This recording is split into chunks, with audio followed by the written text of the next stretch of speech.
What if I told you a planet works like an incubator of sorts for an advanced mind to support life for evolutionary purposes? You see, we are first linked to animal organisms, and as we grew and we evolved, we become humans. Before this, we were more isolated, and through our interactions, we become more connected. So we are one many. So as we exchange knowledge and compassion, we are starting to shift consciousness to evolve. So evolution isn't just physical, it's also mental and spiritual. So when we take out the spiritual sense of scientific knowledge, we're not really doing ourselves favour, as we're separating ourselves from source.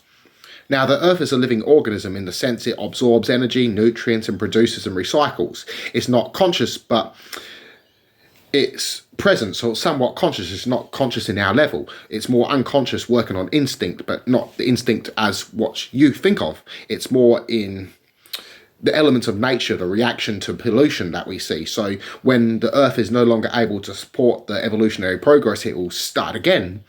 It will then proceed to support a higher level of consciousness, so evolution.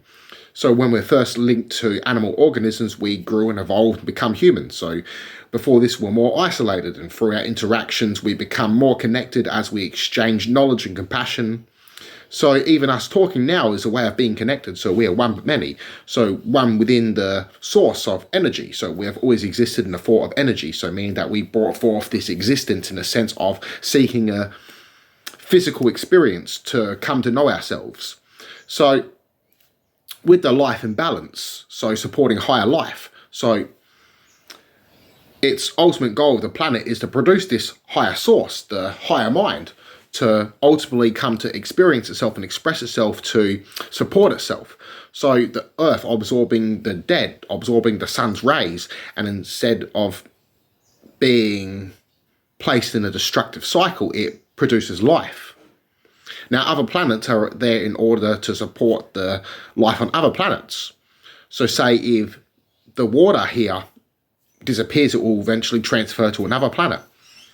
Now, that planet in turn would most likely then begin the process of starting life. So life being universal. So if there's higher intelligent life forms out there in distant worlds, they would be in a sense of supporting itself. So self-sufficiency, working on their own evolution. And if they went through similar evolutions to us, destroying the planet, they would be then working on restabilizing the planet, repairing the damage that was done. Now,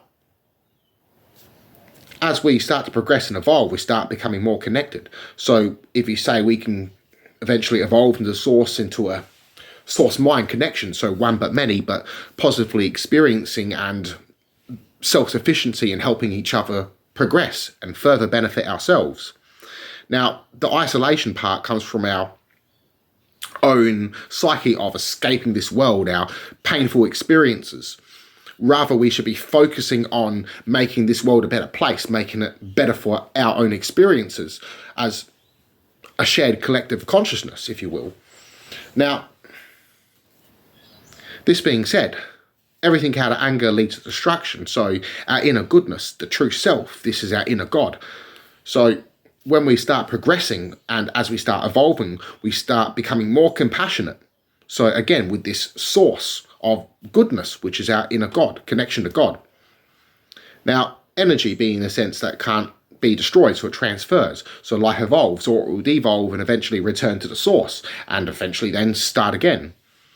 So when life evolves to the point of no longer needing to learn anything, to no longer progress, it will then return to the source, pure state consciousness. In the elements, energy.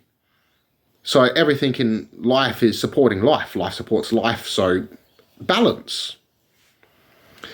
The duality aspects of aggression goes from instinct, from simple-mindedness. So as we start progressing, we start becoming more conscious of our actions and having deeper thoughts of what we as humans see as rational. Where animals are unable to do this as they're on a limited conscious level. So as we start progressing, we have a shift of higher consciousness.